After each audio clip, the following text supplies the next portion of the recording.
Good morning and welcome. We'll get started in just a minute or so.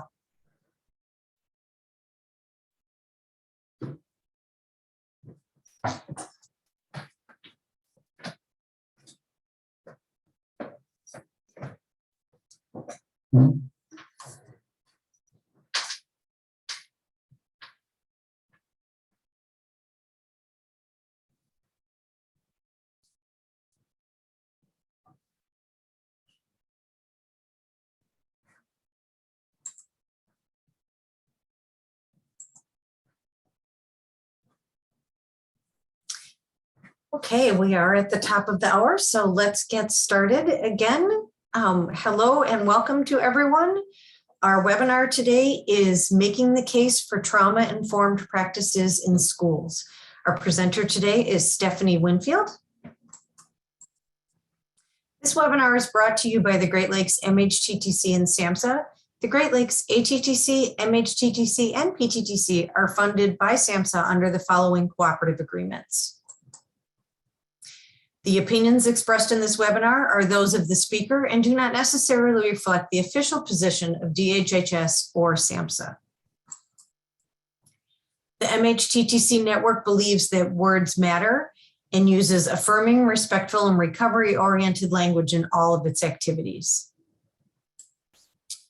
We have some housekeeping details for you today. If you are having technical issues, please individually message Stefanie Bellman or Christina Spanbauer in the chat section, and they'll be happy to help you. If you have any questions for the speaker, please put them in the Q&A section at the bottom of your screen, and we will address them at the end of the presentation. A copy of the PowerPoint slides, as well as the recording and any additional information, will be available on the MHTTC website within 7 to 10 days. You will be directed to a link at the end of this presentation to a very short survey.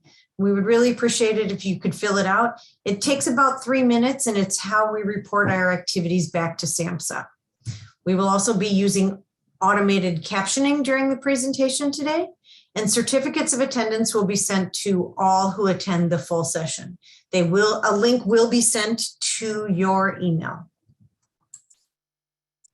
If you'd like to see what else we're doing, you can follow us on social media. And if you're on our mailing list, please look for upcoming events in your weekly email. Again, we are excited that our presenter today is Stefanie Winfield. Stefanie is an adjunct faculty instructor at the University of Denver Graduate School of Social Work. In her past role as the school mental health lead for the Mountain Plains MHTTC, Stefanie focused on providing intensive technical assistance and training to educators, teacher administrators, and all school staff on ways to improve and enhance school mental health.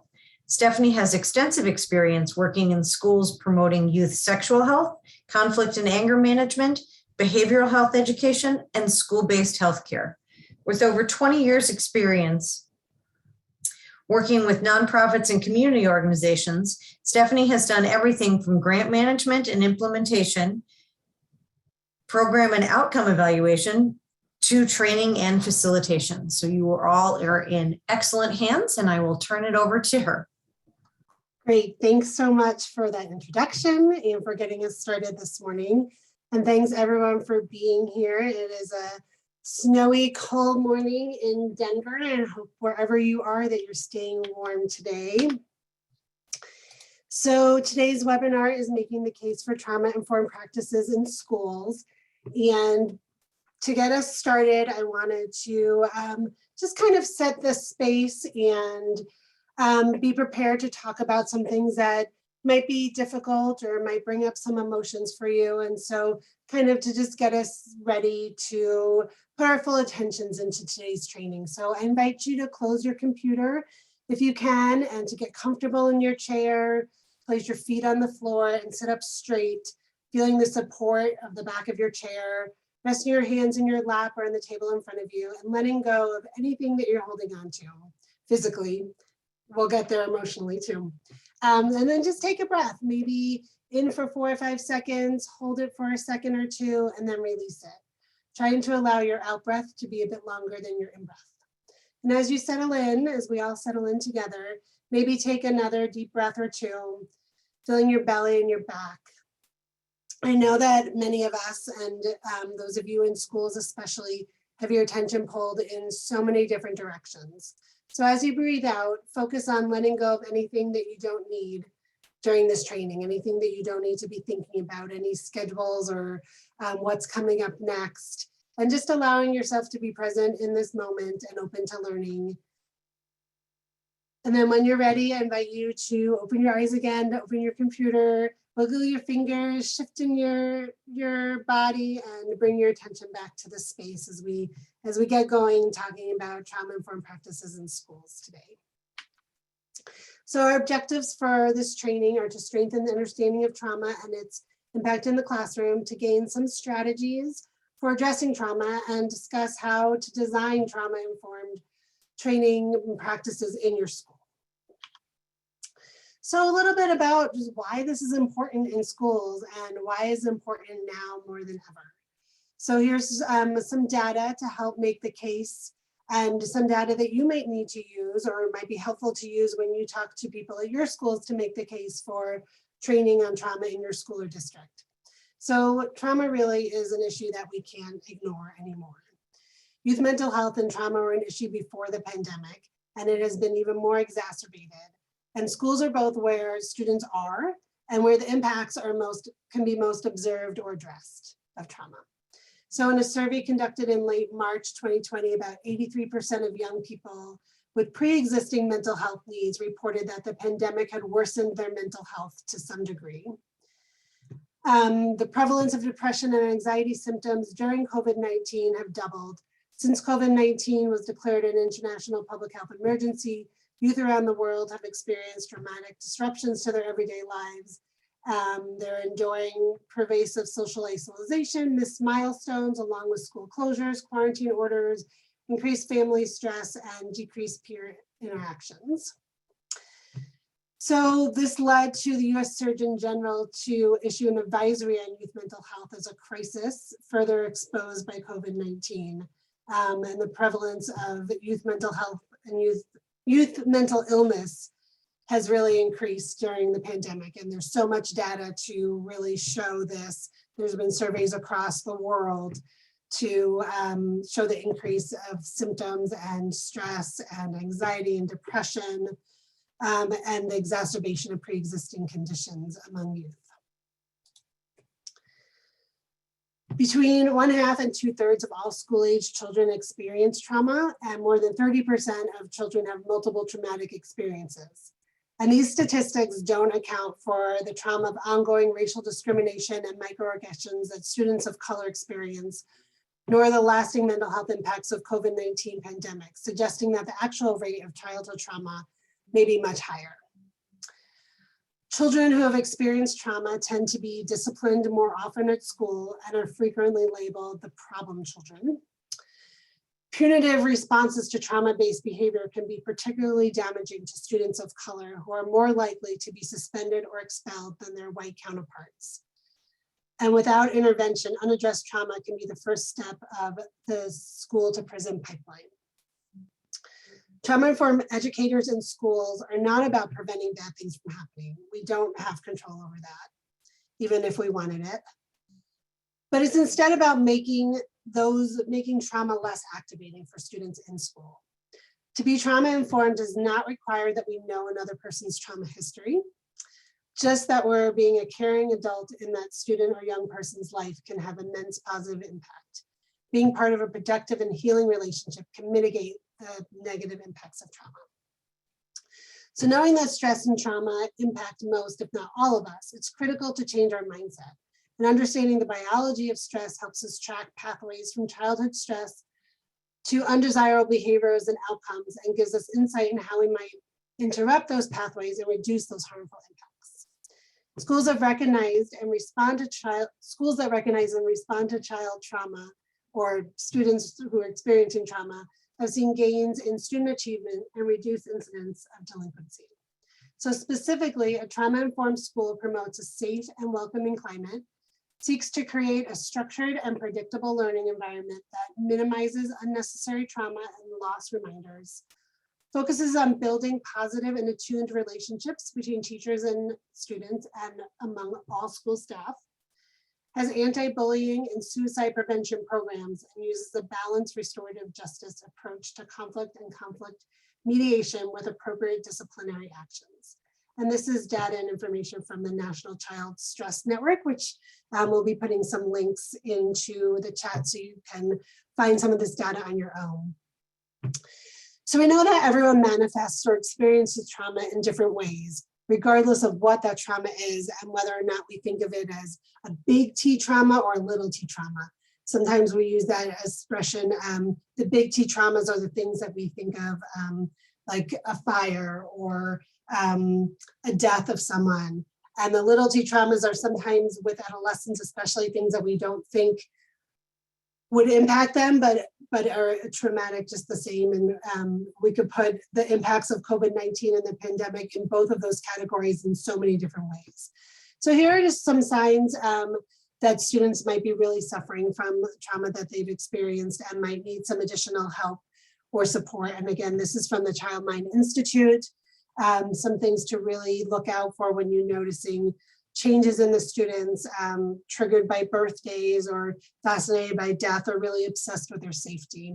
And I know that many of you on this phone are from regions that have experienced school shootings and things that are really traumatic events for students, and so might be thinking about how to address that and what to look out for and how to talk about it. So I think that a lot of us don't know how to talk about it, and especially in schools, don't know what you're allowed to talk about. And so sometimes don't talk about it because you're either experiencing it yourself or you're afraid of saying the wrong thing, or you're not allowed to say the things that you would really want to be saying. And so while all of these are important suggestions on your screen, reassuring students that they're safe and making time to connect and talk with them, giving information in developmentally appropriate ways, of reviewing the safety procedures at school or wherever they may be, and again, kind of observing where they're at and not maintaining the normal routine. I really want to focus on the social media and TV suggestion, specifically for school staff and during the day. It's really important in limiting the viewing of events, of the traumatic events, in common areas or anywhere in the school. Developmentally inappropriate information can cause anxiety and confusion with students, particularly in very young children. And adults also need to be mindful of the content of the conversations that they're having with each other in front of children, even teenagers, and limiting their exposure to vengeful, hateful, and angry comments that might be misunderstood. And even, going as far as resisting to checking on your phone or checking the news during the day or whatever communication outlets that you use, throughout your day or during a break, because it can really have an immense impact on your own or school staff's emotional state for that day. And it makes you a lot harder to be present for your students, which is already an emotionally trying task on many days. So also when young people see traumatic events on TV or social media, they can't always determine that it's the same event being shown or talked about. And they may think that this violence is happening over and over. And those images stay with young people. So it's really important to limit and eliminate the images whenever possible, which is difficult because they're everywhere, because you can see them in the supermarket and you can see them wherever you are, but really making an effort, especially for young children, to avoid those really traumatic images that they might experience. And this information is from the National Association for School Psychologists, NASPS, and they have some great information and some great tips for talking to children about violence. So adopting a trauma-informed approach is not accomplished through any single particular technique or checklist. It requires constant attention, caring awareness, sensitivity, and possibly a culture change at an organizational level. Ongoing internal organizational assessment and quality improvement, as well as engagement with community stakeholders, will help to embed this approach, which can be augmented with organizational development and practice improvement. And this is some information from the CDC's Office of Public Health Preparedness and Response in conjunction with SAMHSA's National Center for Trauma-Informed Care. So you can find out some more information. But basically just knowing that it's not changing one thing in your school, community, or district, and that it's not something that one person or even one school culture can really do on their own, that it needs to be done in collaboration in conjunction with other community organizations to really create that culture change. So while this isn't a trauma-informed practice in schools 101 training or trauma training 101, it's important for us for today and for moving forward to have a shared knowledge and understanding of what trauma is. So I want to talk through some of the basics. If you have specific questions about trauma-informed practices, please put them in the chat. And we can also refer you to additional trauma-informed practices trainings, which there are several on our websites to review, and a lot of other organizations that put on some great training on trauma if you want to learn more. So what is a trauma-informed school? The National Child Traumatic Stress Network defines a trauma-informed school as a system in which all teachers, school administrators, staff, students, families, and community members recognize and respond to the behavioral, emotional, and relational and academic impact of trauma stress on those in the school system. When a school is trauma-informed, learning is increased, students feel safe and supported, and outcomes improve for everyone. And we know now more than ever that all students need and will benefit from being in a trauma-informed school. So as we talk about trauma today, I'm using this framework of the HEARTS principle from Resilient Futures, in which we'll put the link in the chat. HEART stands for Healthy Environments and Response to Trauma in Schools. And this framework talks about six guiding principles to trauma-informed practice, which is understanding trauma and stress, cultural humility and equity, safety and predictability, compassion and dependability, resilience and social emotional learning, and empowerment and collaboration as the real tenets to a trauma-informed approach. So there are many different definitions of trauma. This one is from SAMHSA and it's universally recognized and used. When a child feels intensely threatened by an event that they are involved in or witness, we call that event a trauma. There's a range of traumatic events or trauma types to which children and adolescents can be exposed. And again, that's that big T, little t. So I'd love it if you have any reactions to this definition, or if there's any other definitions that you use. Love it if you share that in the chat with us. Yeah. So I wanted to show you a video. This is a video that Oprah did for 60 minutes talking about trauma-informed practices. So we'll go on to that for a minute. A correspondent candid with Oprah Winfrey. Oprah, your story for 60 Minutes this week is about childhood trauma. And there's a lot of new science here about trauma-informed care. For anyone who's dealing with a traumatized child, what can they learn from your story? Well, I think that this story is it is my hope that our story on trauma-informed care will not just be impactful, but will also be revolutionary. It certainly has caused a revolution in my own life. And I was struck by the story because it reminded me of my own childhood growing up in Milwaukee. It's not lost on me, the irony of being back in the same city, Milwaukee, where I grew up on welfare, poor, a lot of negative experiences, sexual abuse and all of that. What's the difference between a really bad childhood and being able to overcome that, and a traumatic childhood and someone not being able to overcome that? Really, it boils down to something pretty simple. And the answer that Dr. Bruce Perry gives you is relationships. If you also have opportunities to be connected to people in positive ways, that can buffer some of those effects. And as you get older. I'd like to know more about that. What he really means is love. He's a scientist, he's not going to use the word love, but it really is about how you are responded to, valued, trusted, and loved by those around you. So I didn't get it from the people who I felt I should have gotten it from. It can be anybody who cares enough about you to ask the question, what happened to you? Could you trace back in your mind, it was that person who made the I know difference? exactly who did it. I know exactly the moment I started to feel valued, and for me, it was school. I wanted to be a fourth grade teacher because of Mrs. Duncan.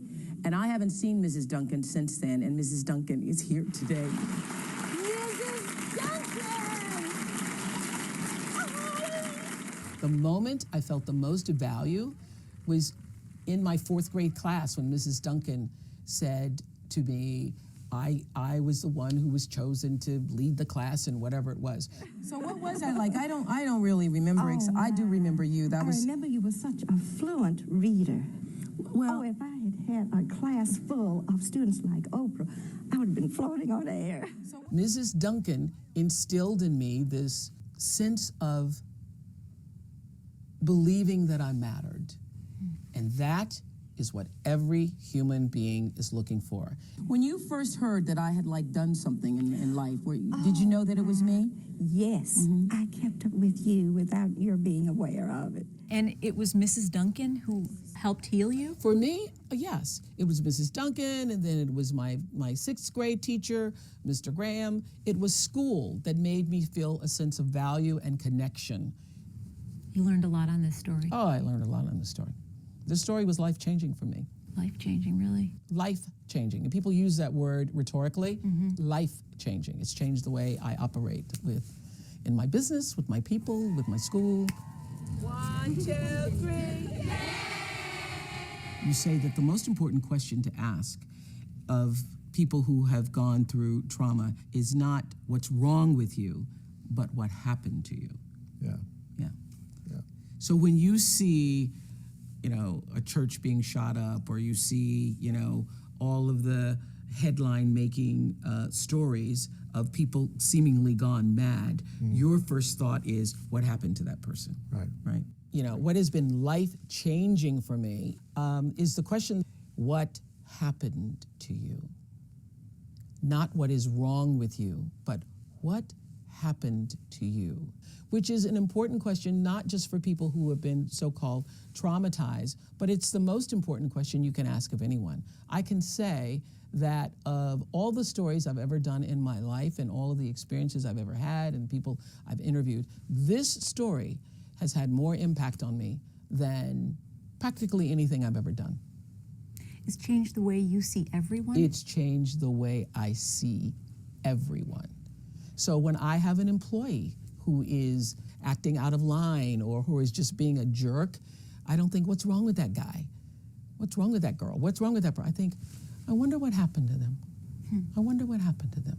I wonder what happened that caused them to behave that way. That's what this story did for me.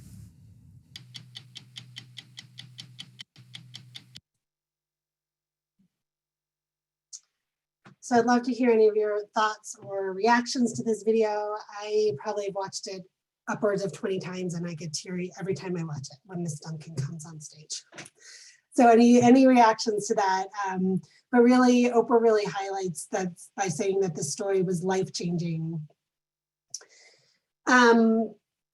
Because she's talking about this fundamental mind shift that we need to have to the work of trauma, and moving from asking what is wrong with you to what's happened to you. And that's really one of the most important changes that we can make. It's the most fundamental change that we can make and opens our understanding of trauma. Oprah and Bruce Perry have a new book. If you're interested, we'll put the link in the chat. We're not promoting it or promoting Amazon anyway, but it is a really great book that shares a lot of stories about trauma and gives us some even deeper understanding. So without understanding trauma and stress, we're more likely to misinterpret trauma-related behaviors as willful or crazy. I use that word lightly, which can lead to ineffective and stigmatizing or punitive reactions to trauma-impacted people. So we know it's really difficult to talk about trauma. However, the prevalence of experienced trauma is much higher than people often realize. And now more than ever, we need to be talking about it in schools and with everyone that we know, because understanding how trauma and stress affect individuals, relationships, organizations, health, and work can help us to reframe otherwise confusing or aggravating behavior in both students and adults. And it assists us to recognize trauma's effects are more accurately and leads to more compassionate, strengths-based, and effective responses to trauma-impacted people that promote healing instead of inadvertently re-traumatizing and causing harm. And when we choose not to talk about the existence of trauma, we engage in a conspiracy of silence that perpetuates and allows for children and adolescents to continue to experience trauma and to experience that alone. So we're going to talk a little bit about stress and its relation to trauma. So let's picture for a moment a zebra on the savannah, and all of a sudden the zebra is being stalked by a lion, and it goes into the fight or flight, and most likely goes into flight, and in an all-out escape for its life for 3 minutes. It is running for its life. After those 3 minutes, the zebra is either dead or it's safe and back on the savannah. A zebra's stress response kicks in when it's being chased by the lion, and when the zebra escapes, the stress response shuts off. In between predation attempts, the zebra is at ease. It doesn't flood itself with stress hormones wondering about when the next lion is going to show up. And so this is based on the book and work of Robert Sapolsky, which we'll also put in the chat. So in contrast, let's look at the stress response of humans. So in comparison, we all experience stress. Stress is the body's physiological and cognitive response to situations and events that we perceive as threats or challenges. Stress is a normal part of life, and learning how to cope with stress is an important part of development. So a positive stress response is a normal and essential part of healthy development. It's characterized by brief increases in heart rate and mild elevation in hormone levels. Some situations that might trigger a positive stress response are the first day of school, or going to a new job, or maybe giving a webinar today online. Tolerable stress response activates the body's alert systems to a greater degree as a result of more severe or longer lasting difficulties, such as the loss of a loved one, or a natural disaster, or a frightening injury.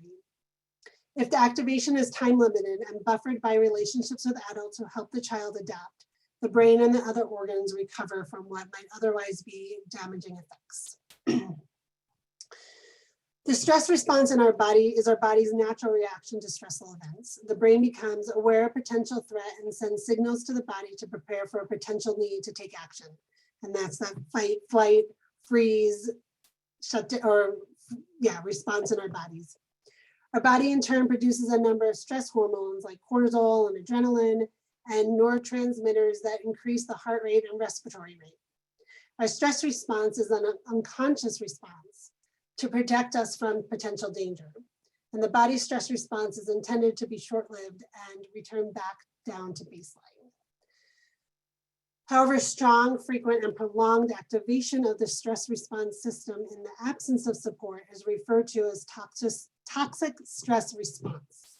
So being in this constant state of fight or flight changes how the brain operates in ways that can have significant negative effects on all aspects of development across the lifespan. The brain responds to these circumstances by organizing itself around surviving at the expense of developing skills associated with positive development and resilience. Several adverse life events that may contribute to a toxic stress response include neglect or abuse, divorce or separation, death of a loved one, exposure to domestic violence, incarceration of a parent or family member, or neighborhood violence, extreme poverty, parent or family member abusing drugs or alcohol, and not having those adults that you look to for support be the ones to provide support and often be the ones that are causing the trauma. So the window of tolerance is a term that's coined by Dr. Dan Siegel that's now commonly used to understand and describe the normal brain-body reactions, especially following adversity. It's a term that describes the range at which a person can function most effectively. When people are within this range, within the window of effective tolerance, they are typically able to receive, process, and integrate information. When they're in hyperarousal, which is characterized by excessive activation or energy, often in the form of anxiety, panic, fear, hypervigilance, anger, agitation. This keeps our system stuck in the on mode, and impacts our ability to relax, often making it difficult to sleep, eat, digest food, and manage our emotions. Often students that are most on our radar are in the state of hyperarousal as they may be externalizing their behaviors. Hypoarousal may occur when we have too much arousal, surpassing the limit of the pain or emotional overwhelm that our body and brains can tolerate, causing us to plunge into a state of hypoarousal, which is the shutting down or the disassociating.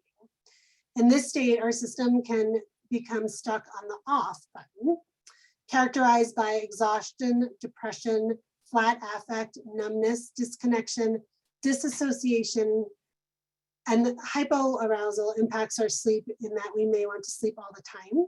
It impacts our appetite and digestion as well. It makes us feel emotionally deadened. And in school settings, this can be misinterpreted for students that are unmotivated, disengaged, or don't care about learning. And often these students fly under our radar. So given the stress that we all are collectively under currently, most of us have a thinner window of tolerance than we used to. So widening this lens for students, families, and our colleagues and ourselves, we may not have as much capacity as we did in the past. So we want to figure out how to engage in activities that widen that window of tolerance for everyone. And we'll talk about some of those activities in a moment. So how trauma impacts learning. So learning to read, write, take part in discussions, solve mathematical problems, it rests on many underlying foundations like organization, comprehension, memory, the ability to produce work, engagement in learning, and trust. Another prerequisite for achieving classroom competency is the ability to self-regulate attention, emotions, and behaviors. So not surprisingly, trauma resulting from overwhelming experiences has the power to disturb a student's development of those foundations for learning. It can also interfere with the capacity for creative play, which is one of the ways that children learn to cope with problems of everyday life and interact with their peers. And this information is from trauma-sensitive schools. So it's important that we recognize and be aware of the effects and impacts of stigma and racism as well as all kinds of oppression and historical trauma and how these impact our students too. So given all this information, you've probably seen some of these behaviors in your classroom that either you knew were related to trauma or now that you're thinking maybe they were related. So love if you would put in the chat some of the behaviors you've seen in your classroom that may be a trauma response or may have been misinterpreted as misbehavior. So what are some of the ways that this looks like in your classroom? And I'll give you an example and then maybe we can share some of what we're seeing in the chat. So witnessing family violence and being scared about people getting hurt may impact how a student reacts to events in school. For example, if another student bumps into them, it's possible the student will misinterpret the unexpected contact as threat and react by fighting or hitting the other student. The same student can hear a loud noise that they misinterpret as someone yelling or a threatening sound, and their limbic system can activate a flight response, which could cause the student to scream or run out of the class. Or the same student could also respond by freezing, for they could interpret a redirection from teacher as a threat and may put their head down on their desk or refuse to speak. So while all these responses look different, the event and experience were the same. So as teachers, it's important to be aware of the source of student behavior so that we can respond in caring and helpful ways. So I'd love it if we could hear what some of the things that you've put in the chat. I can read some of them out. Yeah. Running away, hiding, lying about where they are going, physical violence, not completing assignments, daydreaming, withdrawn and unable to concentrate, excessive sarcasm or humor, bullying, attention or acting out and attention seeking, So great. Yeah, thank you. Yeah, so those are all things that could be behaviors that could be misconstrued or misunderstood as just acting out. But when we were able to think of them in the context of trauma and what happened to you, then they start to make some more sense, and we're able to think about how we can support students in different ways. So moving on to best practices and talking about how we can support students. Some of the best practices for trauma-informed schools are integrating and teaching and using throughout the whole school social emotional learning skills, creating safe and supportive classrooms, reducing stigma by talking about trauma and mental health, clear expectations and communication, and building resilience in young people through supportive relationships. So the presence of caring and supportive relationships mitigate the effects of stress and promote lifelong healthy development. Positive environments and relationships actually catalyze learning. And so we talk, Resilient Futures again talks about these 3 skills of both connection, coping, and competence that really helps students build resilience. And there's this emphasis on relationships being the cornerstone of a trauma-informed approach, that connection is everything. So as we address, learning loss of these past 2 years and inconsistencies of school for our students, we also need to assess loss of relationships and those social emotional learning skills and work how we're going to build those back up as we're also building back up the academics. We need to make relationship building and relational practices a priority because we know how important they are to students' ability to learn. One way to make connections and build relationships is through self-regulation and co-regulation. And that's really about modeling the skills of self-regulation to our students and being honest about how we're feeling so that students can see that, one, it's okay to feel, and that we all do, and also how we handle those feelings and seeing them modeled in a positive way. The picture on the right of your screen is from a video from a program called Classroom Wise, which is an online mental health literacy program also put on by the MHTTC network. And it's a really great resource, a 6-part course, but there's also all these videos, and this video specifically on self-regulation. And so you can use the videos regardless of whether or not you take the course, to just have little snippets of information, to have discussions with staff in your school about some of these different practices. And we'll put the link to Classroom Wise in the chat as well.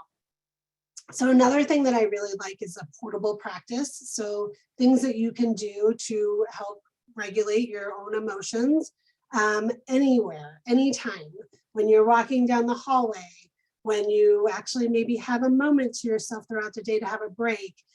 So they can be little things such as putting your hand on your chest or rubbing your fingers together and taking the attention out of what the thoughts that are going in your brain and just taking it to a very physical sensation.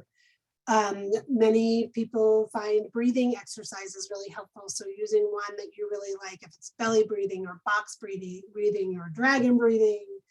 Mantra is something that you tell yourself over and over again. That helps you. I can do this. I can do this. I can do this.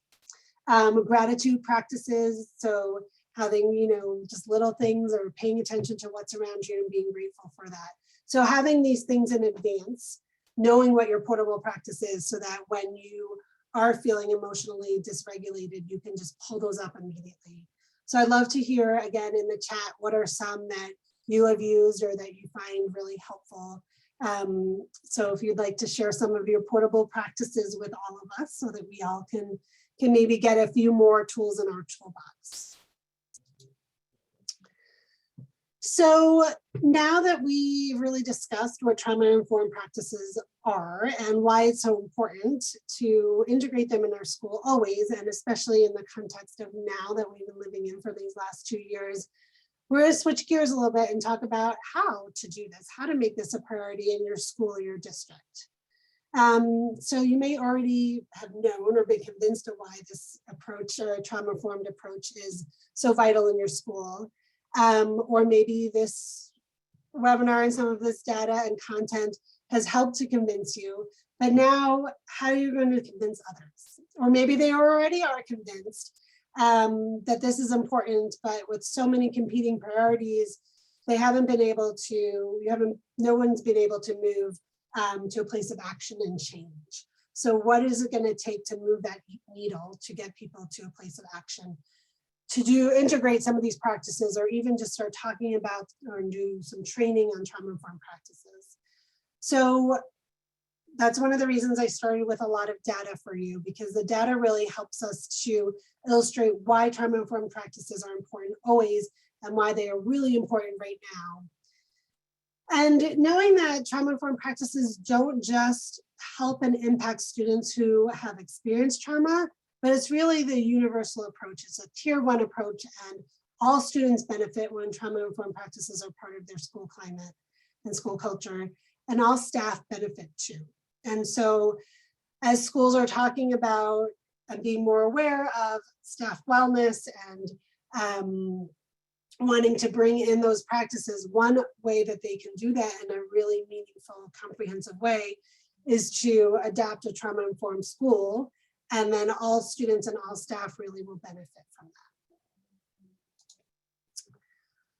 So let's see if I can do this. We put a link to a Padlet, and I'll pull that up in a moment, but I'd love to hear both some of the arguments that you, or not arguments, but some of the resistance maybe, or some of the reasons that staff in your school or admin or other teachers or the community have brought up when you think about bringing up trauma-informed practices training or adapting a trauma-informed practice framework in your school. What are some of the arguments, or what are some of the what's some of the resistance that you've heard, and what you can say in response? So we're going to pull up. There's a link to the Padlet in the chat, and I'm going to attempt to pull that up. Can you see that? Yeah, it looks good. Perfect. So you can write in here, what are some of the concerns or resistance that you have heard from admin, or you anticipate hearing from admin to make the case for trauma-informed training? And then also, what are some of the responses that you might have to those concerns? So we'll give a minute for everyone to pull that up and share some of this with the rest of our learning community today.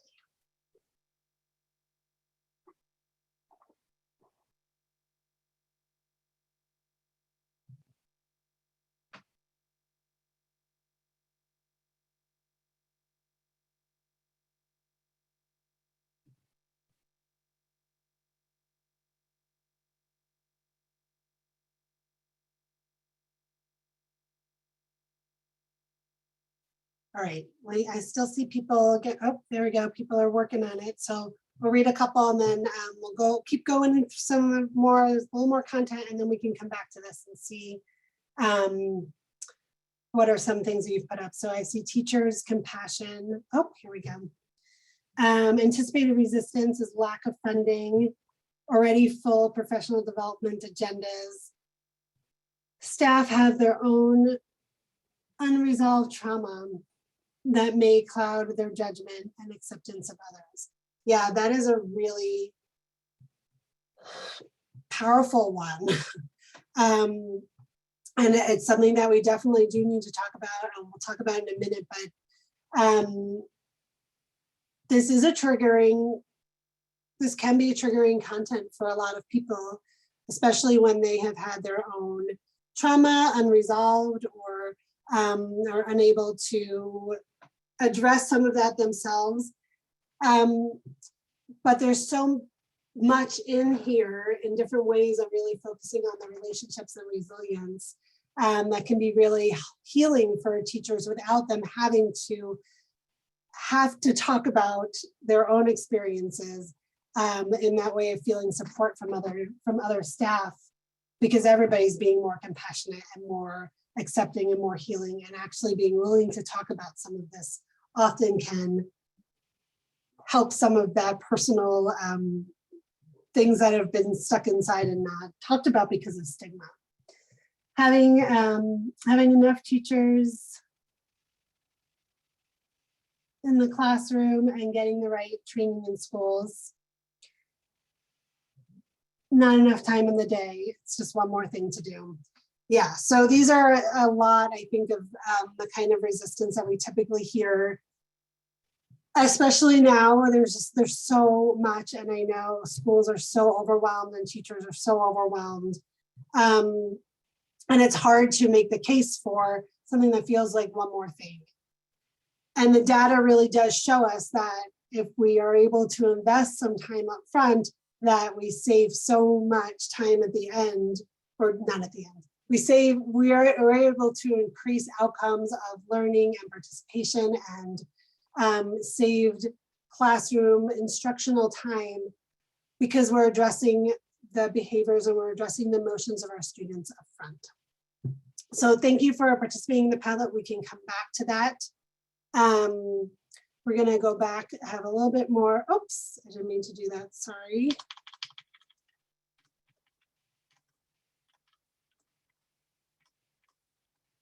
Okay. So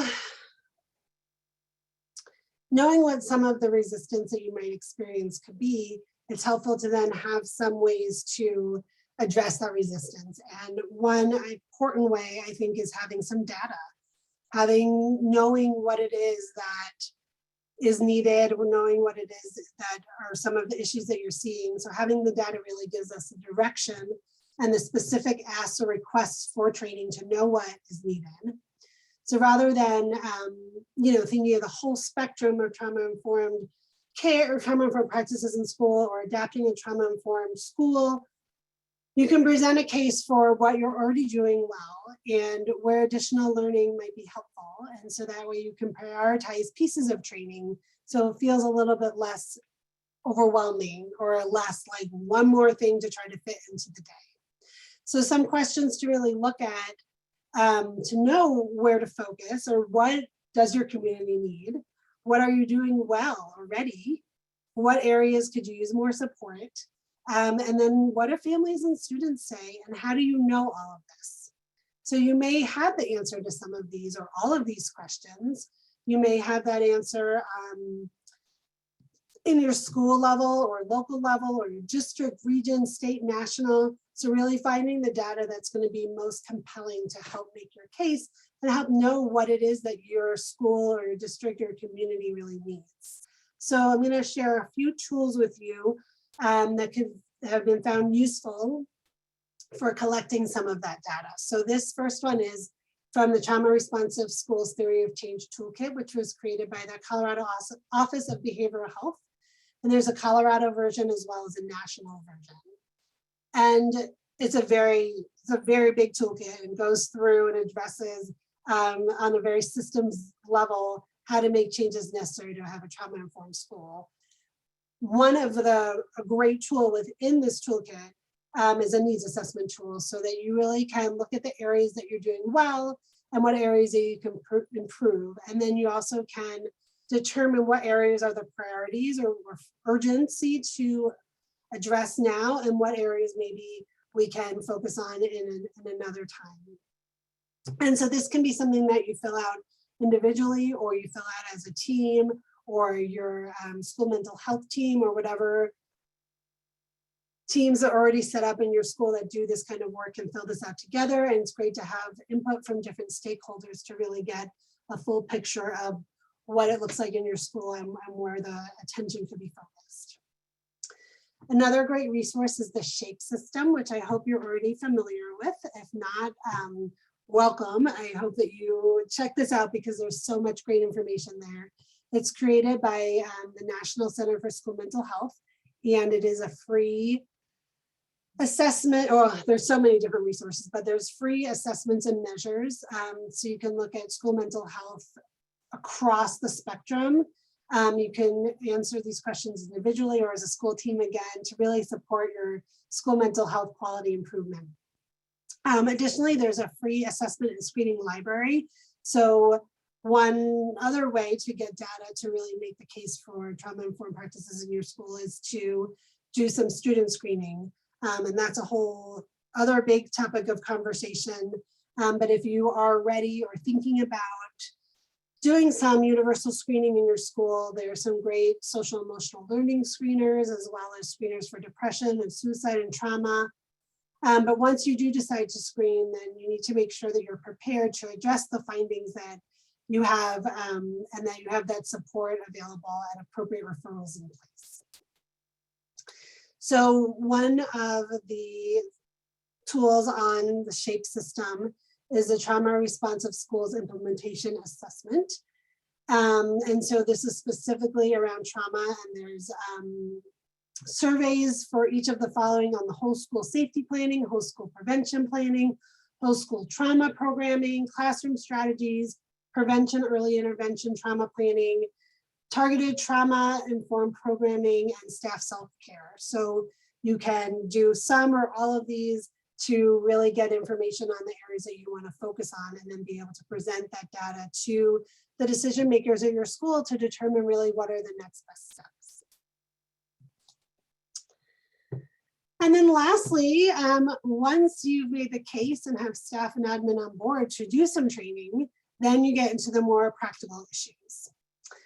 So when will you do the training? Like, what time of year are you going to do this, and when in the day are you going to do this? And those are important considerations, both for some of the things that came up in the Padlet about staff triggering or staff owns experience and how that's going to impact them. So when they're going to be in a place that this is going to be a safe and supportive place for staff as well. How much time do you have? You know, do you have an hour for training? Do you have 5 hours? Do you have a whole day? So this will really help you prioritize what content to present. Again, and using the needs assessment data that you've collected also will help prioritize content to focus on and really honor people's time, so that you're not presenting content that you know that they already know, and that's a great way to lose folks. So really honoring by presenting the content that is new and is requested and will be most impactful. Will you facilitate alone, or will you have a co-facilitator? So having a co-facilitator is a big asset, both for trainers and for participants, to hear different voices, to hear different energy, to hear different experiences, and how those different perspectives bring, what those different perspectives bring to the content. And then again, as came up in the Padlet, it is really important to have trigger warnings and be prepared to support staff if they're challenged by the content. And they may be challenged by the content personally because of experiences, or they may be challenged by the content because it's hard to acknowledge how they have contributed to a student's trauma response, or to just even learn a little bit more and put into context what their students may have been going through. So a lot of things to consider. Has a lot of content that I went through. I really appreciate you all, your participation in the chat and in the Jamboard. I have some information up here. Sarah Parker McMinn is the school mental health lead for the Great Lakes Mental Health, the Great Lakes MHTTC, and she is a great resource to you. So if you think about, start thinking about what additional training might be helpful to you, or what additional information, resources that you need, Sarah is a great contact for you. We also have, as I mentioned, the Classroom Wise, which is another great resource for schools on mental health literacy and ideas and ways that you can kind of do that as a school. Together as a learning professional development opportunity, you can do that independently. So I think we have a little bit of time for questions, and I'm happy to answer any questions. I will stop sharing my screen and happy to take any questions that have come up.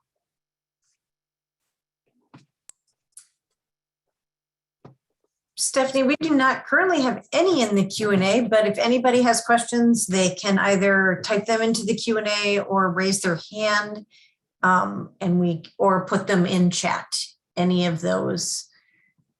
And just a reminder to people, we gave you a lot of amazing resources, lots of links and books and options for you. Those will all be included in a document at the end of the PowerPoint slides that we post on our website. So if you missed any of them or you wanted to go back, we will have them available to you when we post the slides. And it usually takes about a week to get the presentation and the PowerPoints up on the website. So again, and Sarah's email is in the chat. So if you have any questions specifically, and there are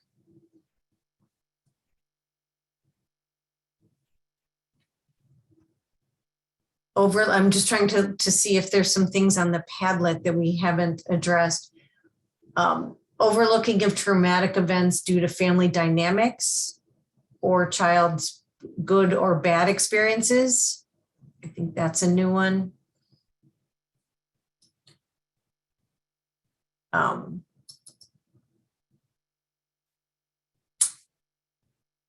hope that you found some information, some nuggets maybe to feel like you can address some of these areas of resistance or some of these comments that you feel from staff. I think, you know, there's another new one that came up in comparison to academics and meeting requirements. It isn't important enough to bother is maybe the attitude or even words that you're hearing from administrators or others in the school. And I think that's a realistic one, because there, as you've already said, and as we've stated, that there's so many competing priorities and there's so much being put on everyone right now to address them, that sometimes these mental health are ones that feel like they're not as important because we're not being, they don't show up in our testing results, or they don't show up in any kind of things that we need to report on, and so we can't prioritize them. And I think, again, going back to some of that data, how we also we can't continue to ignore the statistics and what we're seeing around mental health with our students. And if we don't acknowledge that, then we're not really ever going to be able to make the kind of impact that we want to make on the academic side as well. So if there aren't any additional questions, I want to thank you so much for your time today and for joining us. And I hope that this started to open some ideas, open some windows for you to think about how you might bring some of this content, some of this training to your schools. And again, please reach out with any additional questions or needs for support, and reach out to Sarah or anyone at the Great Lakes MHTTC. Thanks so much, and I hope you all have a great day. Thank you, Stephanie. And again, we will post all of this information, and we really appreciate all of your time. And thank you again, Stephanie, for another fantastic presentation. Great, thanks so much.